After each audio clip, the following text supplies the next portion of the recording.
Thank you everyone for being here for the second panel of the second step of the HCC legal track. It will be about a project, Paladin. I will give the floor to Romain that will explain us who he is and what is Paladin. My name is William O'Rourke and I'm a partner at Orwell, and I will ask some question to Romain during this Ask Me Anything, and of course we will be glad to take your question during the Ask Me Anything. Romain, I let you introduce yourself and introduce your project. Yep. Thank you for the invitation, William. So I'm Romain. Some might know me as Fig on the social networks. I'm one of the co-founders of Paladin, which is a governance, lending, and management protocol. I'm going to try to be as candid and interesting as possible on the legal questions of things, so hopefully I don't get cancelled or taken away by regulators by the end of the talk. So yeah.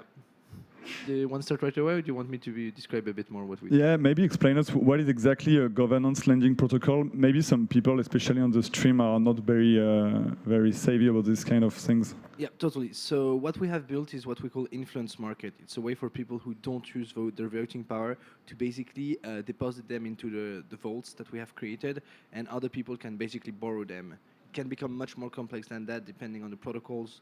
So the decentralized organization we're actually building on top of. But the main idea is that there's a big participation problem today, and we're basically trying to enable more people to access the voting power by reducing the friction of access. Yeah, so that's the very basis of it. Okay, so like to summarize, I can ask your protocol, like Paladin, to borrow or to lend some governance right attached to a token if I want, for instance, to participate into the governance DAO, so to participate in a decentralized project? Yep, that's exactly it. The idea is that, for example, you have a lending protocol, and you could say, but what's the difference? A traditional lending protocol enables you to lend out the asset, right? And the difference is that with Paladin, you're just lending out the voting power. So it can become very interesting because most of the regulation today, in essentially the banking regulation, is around financial assets, right? The thing is that, is voting power financial assets? Today, that's not the case. So that we can enter in a very complex and interesting discussion, because what we're actually doing, in a sense, is not really finance. Okay, great. And I precise that you have a legal background, so it will be interesting. This is just for the record. And I have also understand that Paladin, so you are a protocol that is offering a kind of services into the DAO ecosystem, but at the same time you are yourself a DAO, right? Or you are becoming a DAO, no? If I understand well. So Paladin is a DAO. I think the problem with saying we are a DAO is that you're saying that you have passed the point of decentralization, where you're basically fully decentralized, and there is no. The truth is that there is no such a thing. It's a constant point you're trying to get to. It's just a limit. You're not trying to be decentralized. You're trying to be as decentralized as possible. So Paladin is a DAO. We're trying to put more and more measures to make it more decentralized, but we have tried to be as decentralized as possible from the get-go. So, for example, the core team always had their tokens allocated by the actual DAO. We did not have any allocation at the beginning. In a sense, and that's very specific to Paladin, I think we really need to be a DAO simply because what we're building cannot work in the traditional sense, like for a traditional company, because you cannot ask people to give you too much power and not think you're going to abuse it at some point. Okay. I would like to ask you some question about more globally the DAO, because I mean your project is in the middle of this ecosystem. Could you explain what is a DAO? What is a decentralized autonomous organization? And maybe give us some insight about if there is any difference with a company or a form of a normal company, a corporate. Yep. So I actually think no one agrees on what a DAO is.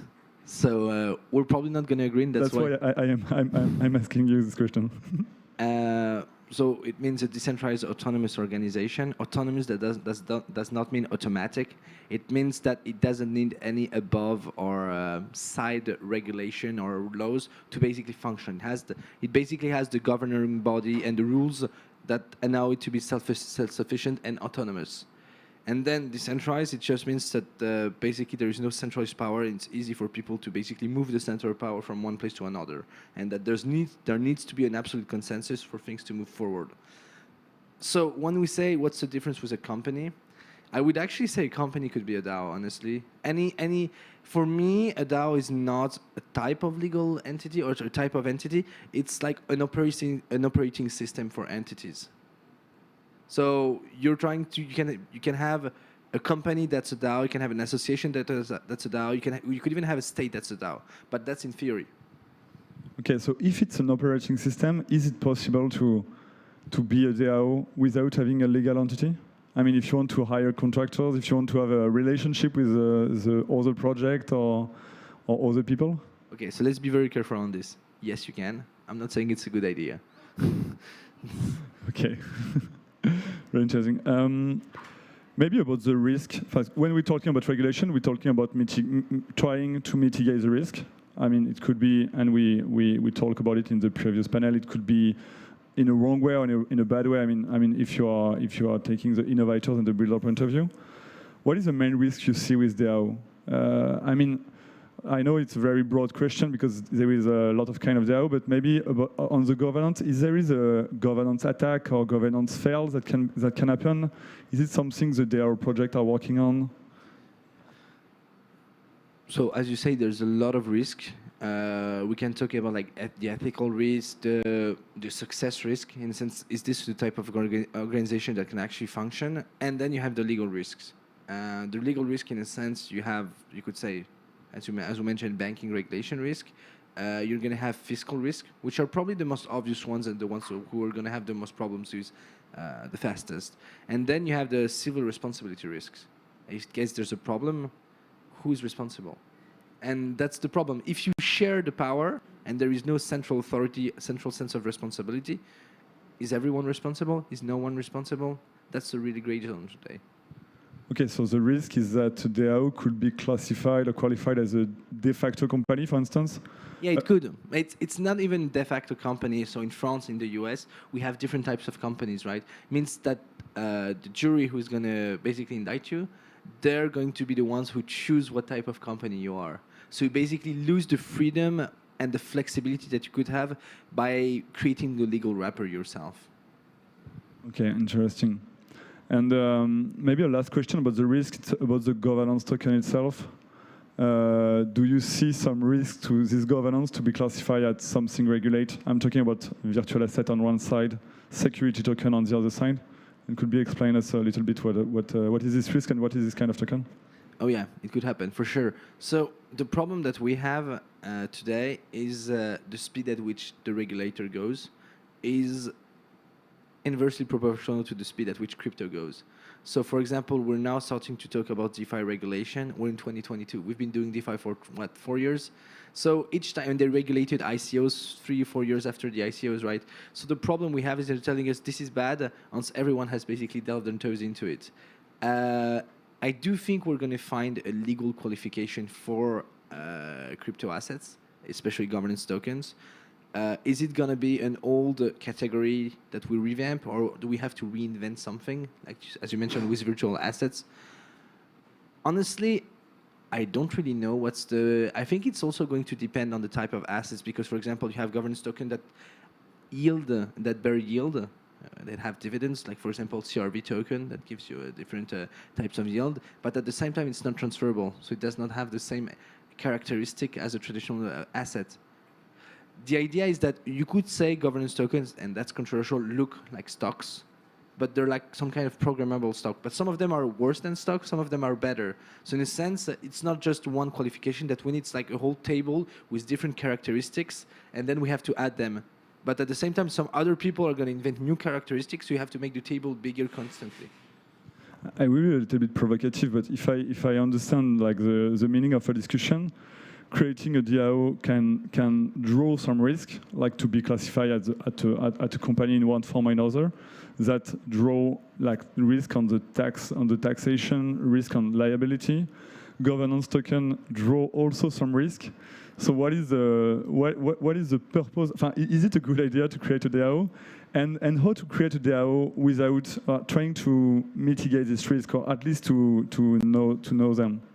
So something that's important is that crypto started a lot with a lot of very young folks.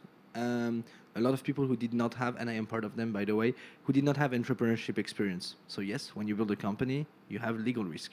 Yes, when you have entrepreneurial risk, you have financial risk. And this is exactly the same when you build a DAO. What's interesting about a DAO is that you have much more opportunity you could have in a traditional company, because you're building something that's more resistant to social consensus, to power concentration, and much more flexible in terms of the programmability of all of it. So in a sense, you're taking more risk because you're potentially reaping more reward, but you have a canvas of exploration in terms of the projects you can build that's much bigger today. Okay, very interesting. Do you see forthcoming regulation in the EU or in the US or in the UK that can have an impact on DAO, or not? Especially when we are talking about just for the public, when we are talking about civil liability or de facto company, we are talking about like maybe 200 years old regulation. So I'm talking about maybe MiCA, or in the US you see some interesting regulation that arrive. So I know a lot of founders don't actually agree with me on that, but regulation should come. It's still going to take some time. They say MiCA needs 2 more years, right? But if we don't have regulation, we're basically subject to interpretation, which is even worse because it means that we don't know where we're going. If we get sued, if we have a lawsuit, we don't know where this can end up. And it's much more, uncertainty is much more dangerous than certainty, because you can prepare against certainty, you can't against uncertainty.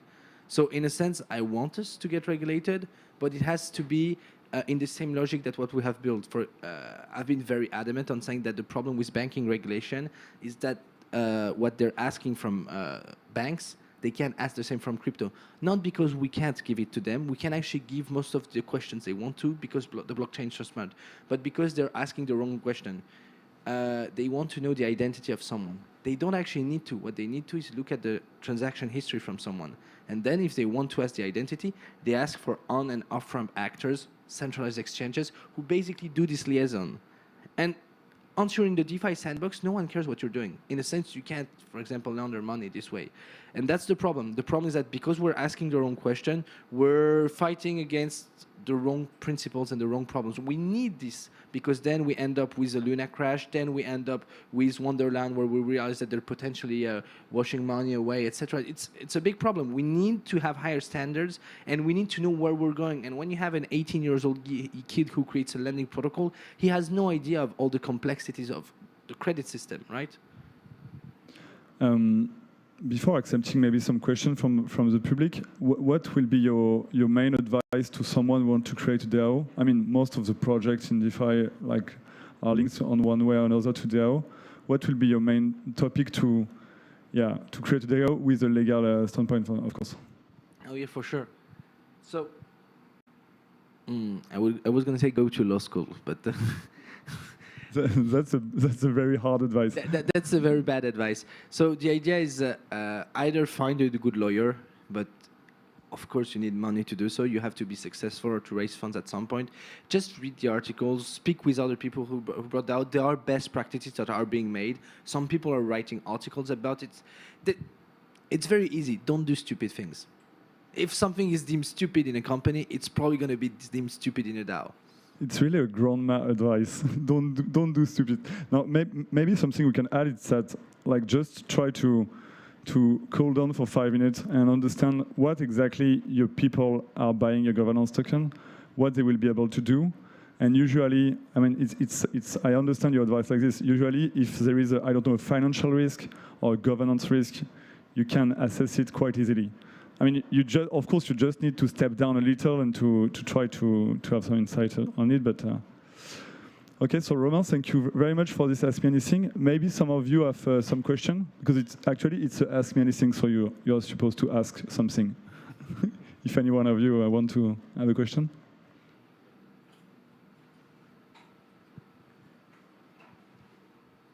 Yeah, maybe just some thoughts from Romain on the very specific stuff, like, for example, legal rappers. It's a very common topic for DAOs now, but in your opinion, is there right now any decent strategy for legal rappers?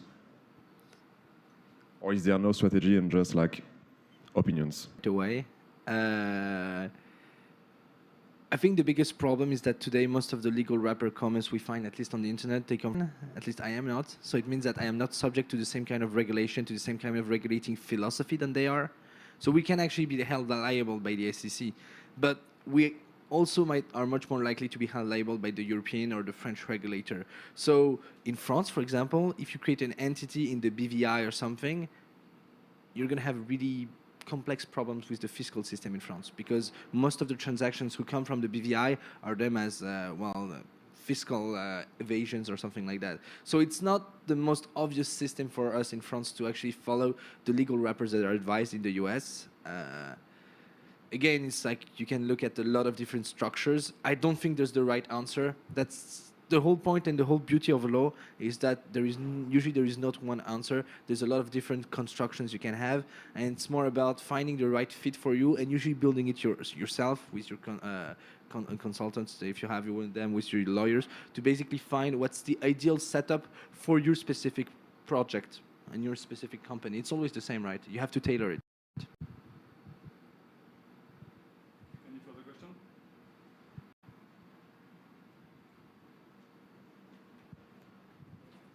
Any more question? If you have any question to Romain, maybe you will be free after the talk to answer. Okay, thank you very much for being here, and thank you, Romain, for your participation.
Moi, tu verras, je suis